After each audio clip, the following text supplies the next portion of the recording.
Good evening, campers, dreamers, and babysitters. And yes, little something special here, a part of the Fantastic Fest festivities. The folks over at Peacock gave us an exclusive look at a trailer that has just dropped online. Yes, this is going up the moment the trailer drops. So we are talking about Teacup, which is a horror thriller series from, of course, James Wan, Atomic Monster, his kind of company. They're putting this out and it bills itself as a series, but the more information that we've kind of gotten on this seems to be almost like a mini series, kind of like a 4 hour long film almost. And I gotta say, after seeing the trailer, I'm a bit more intrigued than I was before. You know, you heard about this thing, you're kind of like, okay, this could be kind of neat. It's James Wan, so you know, you don't know exactly how much he has in store for you, how much of a hand he has to actually play. But as the trailer started and we kind of got a little bit more lay of the land here, I got a lot of different vibes, lots of different inspirations here that are all kind of up my alley. So I gotta say, I'm a bit more interested in Teacup than I was prior. Yeah, it looks like it's got some tension to it, to be honest Mm-hmm. here. So, um, you know, just a variety of shots. We have this character in a gas mask with, I think it's always rather interesting in terms of bringing some sort of terror to it. I'm intrigued to see where they're going to go here. This being uh, the shorter episodic kind of storytelling where you can really end it on a hook and what's coming next. I think this one, especially that ending shot there, the basement, I think is something rather interesting. Where it's if we kind of get that kind of tension in this, I think that could be a good little feel to it. I just hope, looking at it, I hope we don't lean into something like A Quiet Place or anything like that. I think that's kind of been done.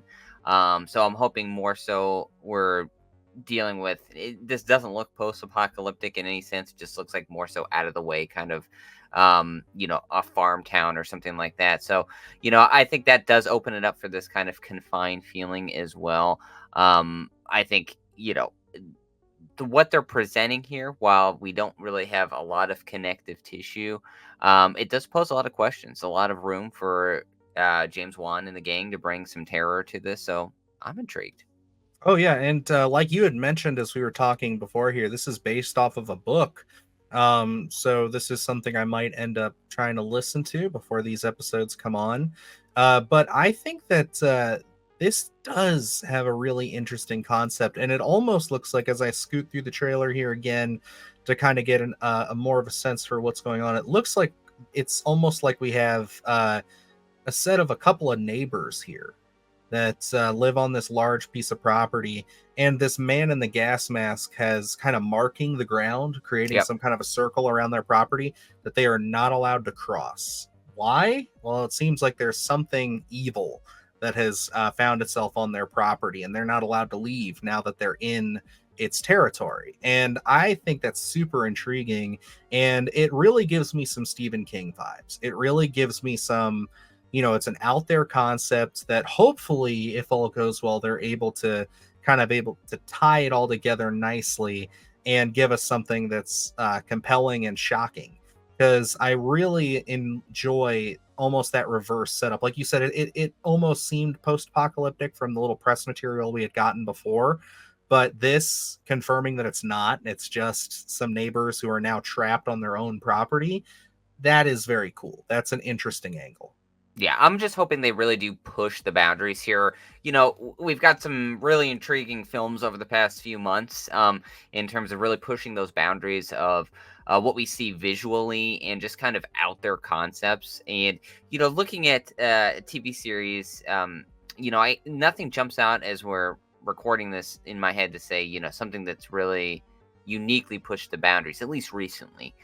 So I'm really hoping that this is, not some sort of contagion, anything like that. I'm hoping this is some sort of really out there, actual force that we can really sink our teeth into, and just have something really unique in terms of that storytelling from an episodic standpoint, because we do get those cinematic experiences. We go to the theater to see, an hour and a half to 2 hours of this journey that a creator will take us on, and we get the beginning, middle, and end there. I'm really intrigued for Teacup if they're going to bring us something that's really going to push those boundaries and really put a stamp on how unique horror is right now in the storytelling that they're giving us. So I'm hoping James Wan and the gang are able to, bring us something different, bring us something that we're going to be talking about.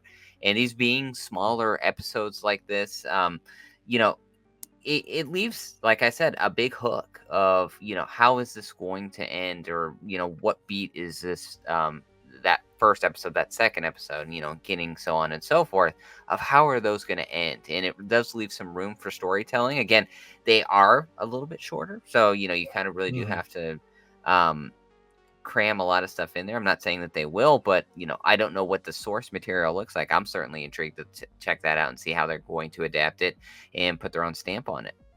100%. And as I'm scooting through this as we're talking, there was a shot here that intrigued me. It was this kind of overhead shot with like this black soot. It almost looked like a crater at first, but when you look at it, it actually seems to be like some kind of a symbol that's burned into the ground. And we have a dead deer, a dead raccoon, a fox, looks to be a rattlesnake, It's Color Out of and Space is where you're telling me. Got it now. oh, yep, and a crow, as well as some other I can't indecipher little creature and a squirrel. So it's like it's very interesting. It almost is giving me these kind of folk horror vibes to it, as to where it could be this entity in the forest that's kind of keeping them at bay.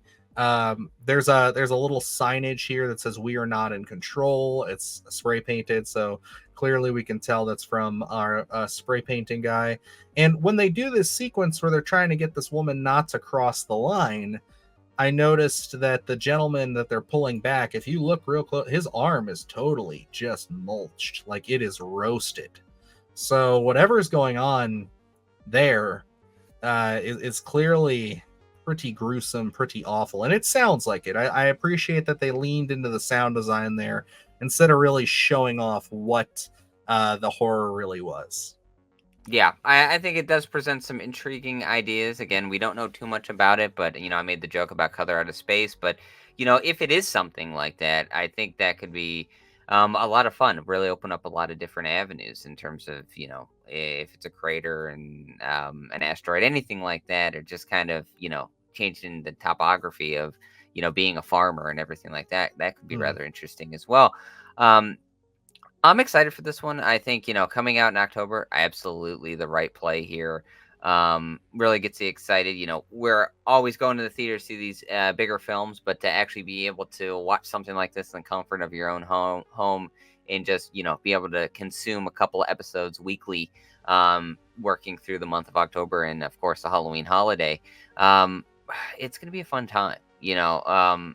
This is something where me personally, I'm already subscribed to Peacock, so I will definitely be checking this one out. I think it's going to add to the element of the Halloween holiday.